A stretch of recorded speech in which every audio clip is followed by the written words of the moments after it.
Hello friends, welcome to నవలా హృదయం. ఈ వీడియోలో మనం వసంత శిశిరం నావెల్ నెక్స్ట్ పార్ట్ చూడబోతున్నాం. కథలోకి వెళ్ళిపోదాం రండి. శిశిర రమ్మని చెప్పిందంటూ రేష్మ వాళ్లతో చెప్పిన ఉమా శిశిర ఇంట్లో లేదని తెలిసి విసుక్కుంది. శిశిరను హాస్పిటల్కు తీసుకువెళ్లి ఆమె కాలి గాయాన్ని డాక్టర్కు చూపించిన వసంత్ తిరిగి వస్తూ ఆమెతో జరిగిన గొడవను మర్చిపోమ్మని చెబుతాడు. అలా అయితే ఇకపై ఎప్పటిలానే ఉంటారా, కోపం పోయిందా అని అడిగిన శిశిరకు, పోలేదు, కోపానికి కారణం నువ్వే కాబట్టి దాన్ని పోగొట్టే బాధ్యత కూడా నీదే అని అంటాడు. అతని మాటలను అర్థం చేసుకోవడానికి ప్రయత్నిస్తూనే ఇంటికి చేరుకుంది శిశిర. ఆమె అవస్థ చూసి నవ్వుకున్నాడు వసంత్. ఆమెకున్న లోకజ్ఞానంతో చదువు, బిజినెస్లపై అయితే పట్టు సాధించి సమస్యలకు పరిష్కారాలు కనిపెట్టగలదు. కానీ ఇలా బంధాలు, అందులోనూ పెళ్లి జీవితం, ప్రేమలు పట్ల ఎలాంటి అవగాహన లేదు. ఆ విషయం వసంత్కు బాగా తెలుసు.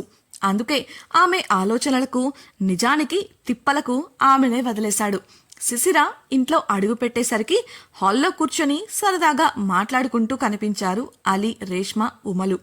ఉమను చూడగానే శిశిర సంతోషంగా, ఎంతసేపైందే వచ్చి, వెనుకగా వచ్చి అడగగా, చాలాసేపైంది, అయినా బయటకు వెళ్లేదానివి చెప్పాల్సింది కదా అని విసుగ్గా అంది ఉమ. ఆ విషయం నాకు కూడా తెలియదు ఉమా, వాసు గారు అకస్మాత్తుగా చెప్పారు. నీకు కంపెనీకి రేష్మ ఉంది కదా, నువ్వు దాన్ని మనం హైదరాబాద్ వెళ్ళినప్పుడు కూడా కలవలేదు కదా అని అడిగింది శిశిర.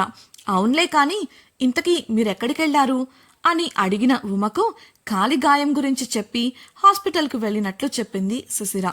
ఇలా వీళ్లు మాట్లాడుకుంటుంటే వసంత్ అలీని, కిషోర్ ఎక్కడా అని అడిగాడు. కిషోర్ అక్కడెక్కడా కనిపించకపోయేసరికి ఆ ప్రశ్న వేశాడు వసంత్. అలీ అక్కడా అంటూ కిషోర్ గదివైపు చూపించగా ఆ వైపుకు వెళ్లాడు వసంత్. అప్పటికే కిషోర్ పేరు వినగానే ఉమ కళ్లల్లో ప్రతీకార జ్వాల రాజుకుంది.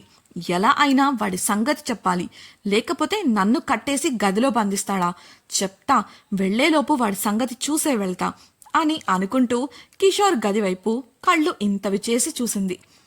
కిషోర్ తనను ఆఫీస్లో బంధించి పెట్టడం, అలాగే ఫామ్ హౌస్లో పట్టుకొని బంధించి భయపెట్టడం ఆమె ఇప్పటికీ మర్చిపోలేదు.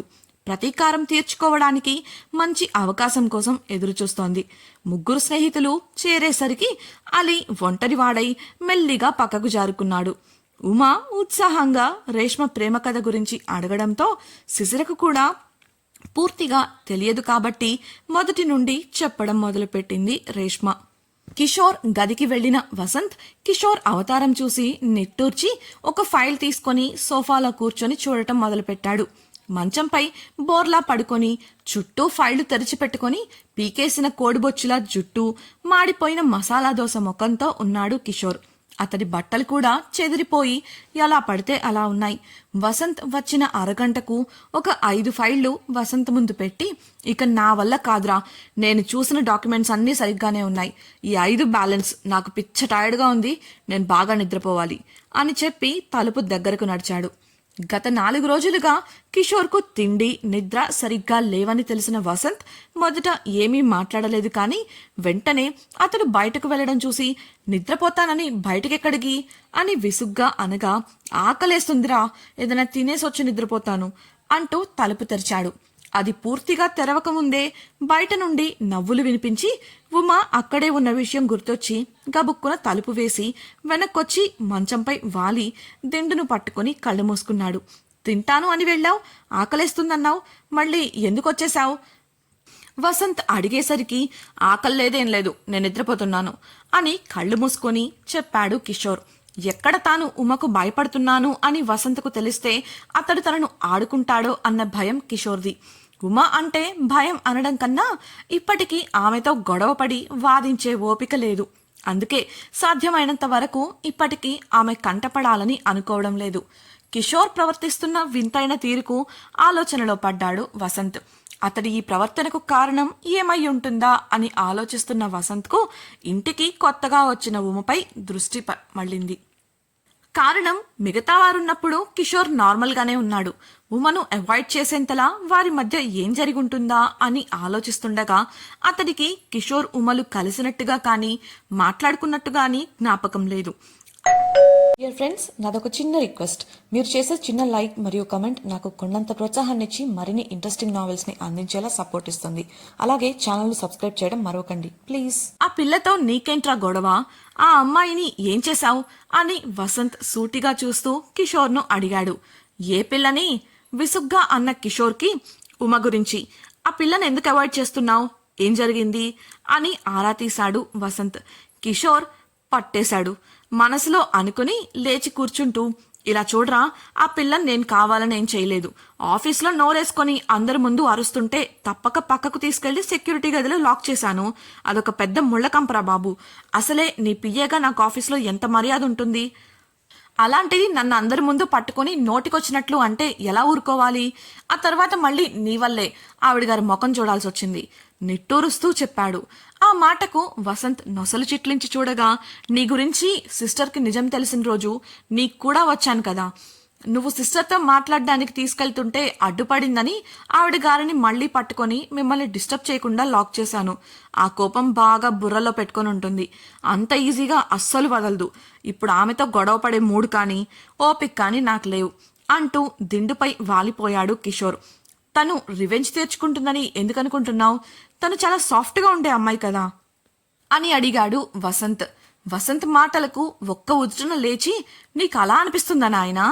ఏ యాంగిల్లో నీకు ఆ అమ్మాయి అలా కనిపించిందిరా? సిస్టర్ మీద దినేష్ గార్డ్ అటాక్ చేస్తే ఆ విషయం గుర్తుపెట్టుకొని కాపాడిన కృతజ్ఞత కూడా లేకుండా సిస్టర్ పుట్టినరోజుకి విష్ చేయడానికి వెళ్తే నా ముక్కాన కుడితి నీళ్లు కొట్టింది తెలుసా? అప్పుడు చూడాలి ఆవిడ గారి నిజస్వరూపం. తోక తొక్కిన తాచులా లేచింది తెలుసా? దాంతో నా వల్ల కాదు కానీ అది వెళ్ళాక లేపు, అప్పుడొచ్చి తింటాను అంటూ ముసుగు తన్నేశాడు కిషోర్. నిర్మలమ్మకు చెప్పి జ్యూస్ పంపిస్తాను, అదైనా తాగి పడుకో చెప్పి తన ఫైళ్లు తీసుకొని కిషోర్ను డిస్టర్బ్ చేయడం ఇష్టం లేక బయటకు నడిచాడు వసంత్. నిర్మలను పిలిచి విషయం చెప్పి తన గదికి వెళ్లిపోగా, నిర్మల వంటగదికి వెళ్లేసరికి స్నేహితులు ముగ్గురు కలిసి వంట చేస్తూ కనిపించారు. కిషోర్కు జ్యూస్ సిద్ధం చేస్తున్న నిర్మలను శిశిర ఎవరికాంటీ అని ప్రశ్నించగా, అసలు విషయం తెలియని నిర్మల, కిషోర్ సర్కి మేడం, సార్ నీరసంగా ఉన్నారంట, నిద్రపోయేలోపు త్వరగా జ్యూస్ చేసిచ్చిరమ్మని వసంత్ సార్ చెప్పారు అని బదులిచ్చింది. ఆ విషయం విన్న ఉమ కళ్లల్లో సాడిస్టిక్ ఆనందం విరియగా, నిర్మల గ్లాస్ తీసుకోవడానికి పక్కకు వెళ్లిన నిమిషంలో 2 స్పూన్ల ఉప్పును జ్యూస్లో వేసి రంగరిస్తూ, నాతోనే పెట్టుకుంటావా మిస్టర్ కిషోర్? చెప్తా నీ సంగతి మనసులోనే అనుకొని ఎవ్వరికీ తెలియకుండా జ్యూసును అక్కడే పెట్టి శిశిర వాళ్లతో పనుల్లో పడింది. ఆమె చేసిన పని తెలియని నిర్మల జ్యూస్ను గ్లాస్లో పోసి కిషోర్ గదికి తీసుకువెళ్ళింది. అతడు బాత్రూంలో ఉండటం గమనించిన నిర్మల కిషోర్ను పిలిచి జ్యూస్ బల్లపై పెడుతున్నానని చెప్పేసి అక్కడి నుంచి వచ్చేసింది. కిషోర్ నిద్ర ముంచుకొస్తుండటంతో పాటు ఆకలి కూడా వేయడంతో గ్లాస్ అందుకొని గటగట 4 గుక్కలు వేసేసరికి రుచి తేడాగా అనిపించి గబుక్కున ఊసేశాడు. చిరాకుగా బయటకు వచ్చిన అతడు వంటగది గుమ్మం వద్దకు వెళ్లేసరికి శిశిర, రేష్మ, ఉమలు మాట్లాడుకోవడం వినిపించి ఇదంతా ఉమ నిర్వాకం అని అర్థం చేసుకున్నాడు. ఇప్పుడు కాదు కానీ తర్వాత చెప్తా దీని సంగతి పళ్ళు కొరుకుతూ అనుకొని అక్కడి నుంచి తన గదికి వెళ్లిపోయాడు. లంచ్ సమయంలో అంతా చేరి సరదాగా భోజనాలు ముగించారు. కిషోర్ మాత్రం తన గదిలో నిద్రపోతూ ఉండిపోయాడు. లంచ్ తర్వాత అలీ ఇంట్లో బోర్ కొడుతుంది అని అడగడంతో, ఏం చేద్దాం మరి అని అడిగాడు వసంత్. ఆడుకుందాం రా, గేమ్ సెంటర్కి వెళ్దాం అని అన్నాడు అలీ. గేమ్ సెంటర్ ఎందుకు? మామూలు ఆటలే ఆడొచ్చు కదా, ఇంతమంది ఉన్నాం, సరదాగా ఉంటుంది ఉత్సాహంగా చెప్పింది రేష్మ. శిశిర, ఉమలు కూడా అందుకు ఆసక్తి కనబరచడంతో ఇక ఆ ప్లానే ఫైనల్ చేసుకున్నారు. కాసేపు విశ్రాంతి తీసుకొని వాలీబాల్ కోర్టుకు వెళదామని ప్రణాళిక సిద్ధం చేసి దానికైన ఏర్పాట్లు చేసుకొని విశ్రాంతి తీసుకోవడానికి వెళ్లారు. నిద్రలేచి సమయానికి గ్రౌండ్కు చేరుకోవాలి అనుకుంటూ సిద్ధమవుతుండగా వసంత్ కాల్తో లేచి తన గది నుండి బయటకు వచ్చాడు కిషోర్.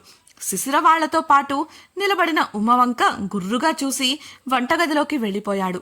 అతడి కూడా ఫ్రెష్ అయి రావడంతో అందరూ గ్రౌండ్కు చేరుకున్నారు. ఇంతకీ కిషోర్ ఉమపై పగ తీర్చుకుంటాడా? తర్వాత ఉమ చేయబోయే పనులేంటి?